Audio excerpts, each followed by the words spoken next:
241109 question పై గౌరవ మహిళా శిశు సంక్షేమ మంత్రి గారిని స్పందించవలసిందిగా కోరుతున్నాను. గౌరవనీయులైన అధ్యక్షులకు నా యొక్క నమస్కారములు.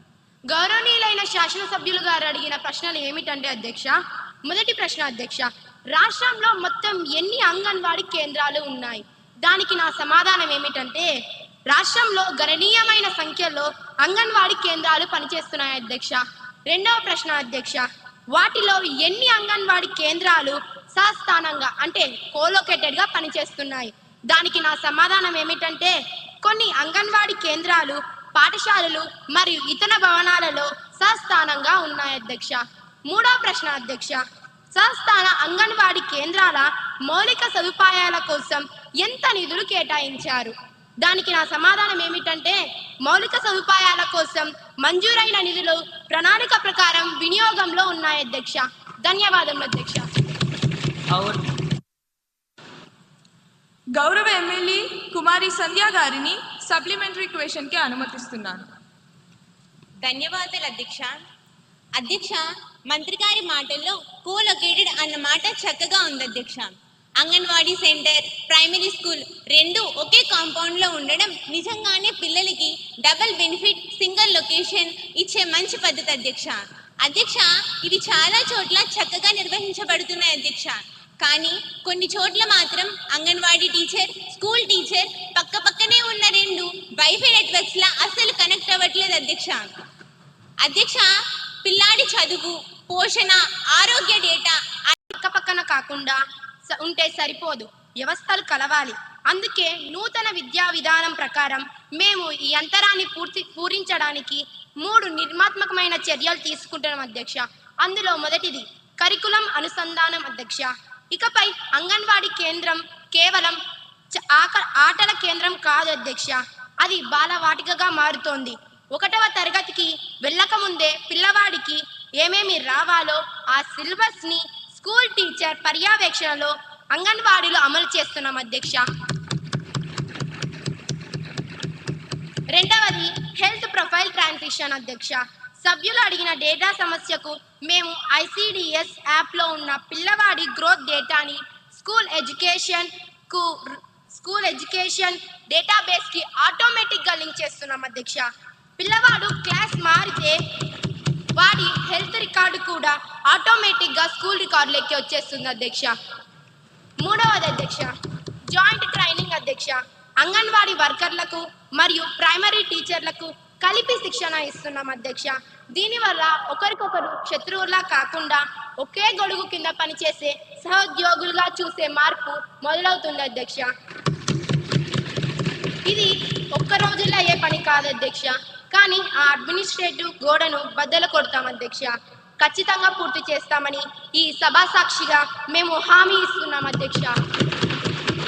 ధన్యవాదములు అధ్యక్ష.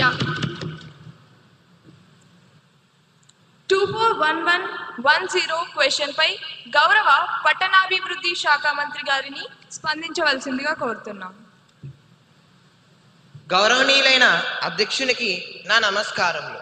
గౌరవ శాసనసభ్యులు నన్ను అడిగిన మొదటి ప్రశ్న, పర్యావరణ హక్కులో భాగంగా ఆడుకునే హక్కును నగర ప్రణాళికలో తప్పనిసరి చేసే ప్రణాళిక ప్రభుత్వానికి ఉందా?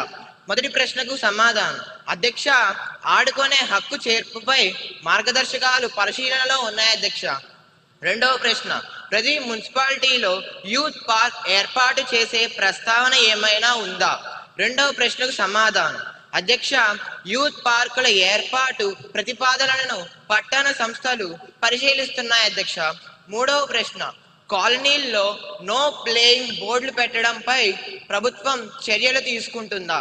మూడవ ప్రశ్నకు సమాధానం, అలాంటి బోర్డులపై స్థానిక సంస్థలకు సరైన మార్గదర్శకాలను జారీ చేయడం జరుగుతుంది అధ్యక్ష. ధన్యవాదాలు. గౌరవ ఎమ్మెల్యే కుమారి పల్లవి గారిని సప్లిమెంటరీ క్వశ్చన్ అడగడానికి అనుమతినిస్తున్నాను. అధ్యక్ష, మంత్రి గారు ఇచ్చిన సమాధానంతో మేము సంతృప్తి చెందుతున్నాం అధ్యక్ష. విద్యార్థులకు చిన్నతనం నుంచే ఆల్రౌండ్ డెవలప్మెంట్ కోసం స్పోర్ట్స్ కూడా భాగమవుతుంది అధ్యక్ష. మన ప్రభుత్వం పాఠశాలలో, కళాశాలలో క్రీడను ప్రోత్సహిస్తున్నారు అధ్యక్ష. అన్ని పాఠశాలలో, కళాశాలలో స్పోర్ట్స్ కిట్స్ కూడా ఇస్తున్నారు అధ్యక్ష.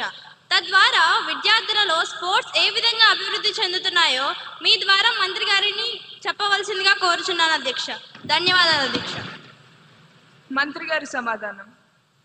అధ్యక్ష, గౌరవ సభ్యులు అడిగిన ప్రశ్నకు నా సమాధానం. మన పిల్లల అభివృద్ధికి మన ప్రభుత్వం నిరంతరం ప్రయత్నం చేస్తుంది. పిల్లల శారీరక అభివృద్ధికి ప్రతి పాఠశాలలో సెల్ఫ్ డిఫెన్స్ కోర్సును అమలు చేయడం, క్రీడల అభివృద్ధి కొరకు కిట్లు పంపిణీ చేయడం జరుగుతుంది అధ్యక్ష. ధన్యవాదాలు. తదుపరి అంశం 0 అవర్. సమయం తక్కువగా ఉంది. ప్రతిపక్ష సభ్యుణ్ణి తుఫాన్ సన్నాహాలపై మాట్లాడాలని కోరుతున్నాను. మీకు 3 నిమిషాలు ఉన్నాయి. దయచేసి సూటిగా చెప్పండి.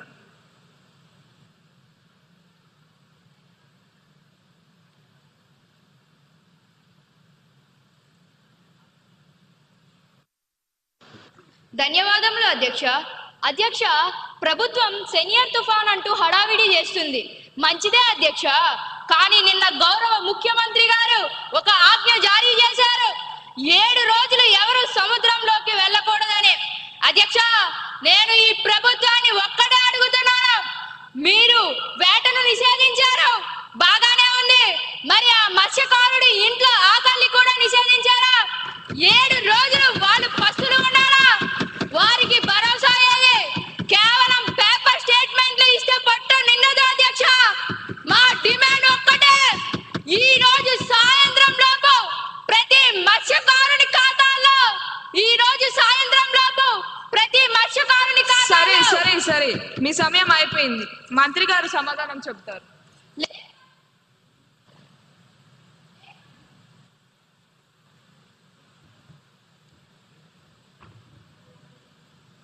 మంత్రి గారి సమాధానాన్ని ప్రవేశపెట్టండి.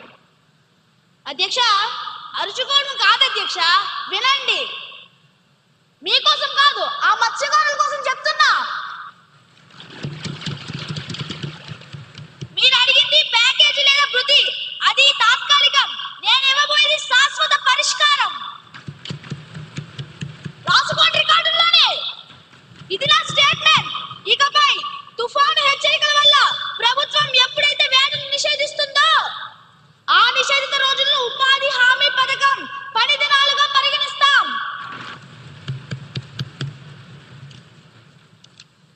అంటే మత్స్యకారుడు ఇంట్లో ఉన్నా సరే ఆ రోజుకి ప్రభుత్వం అతని కూలి చెల్లిస్తుంది అధ్యక్ష. తుఫాను తగ్గిన వెంటనే ఆ డబ్బులు వాళ్ళ ఖాతాల్లో పడతాయి. ఇది కేవలం ఈ తుఫానికి మాత్రమే కాదు, ఇకపై వచ్చే ప్రతి తుఫానికి, ప్రతి నిషేధానికి ఇది వర్తిస్తుంది. ఇది నా మాట. ఇదొక చారిత్రాత్మక నిర్ణయం. తదుపరి అంశం.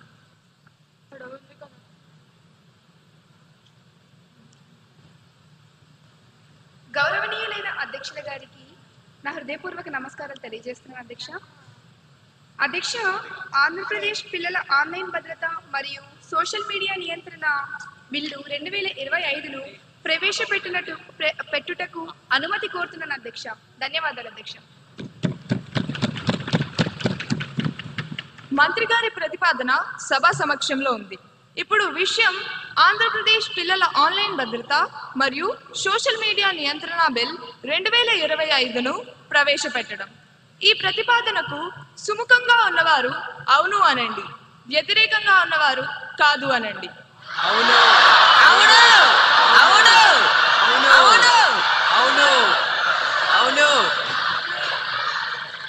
అవునన్న వారు అధికం. ప్రతిపాదన ఆమోదించడమైనది. బిల్ సభలో ప్రవేశపెట్టబడింది.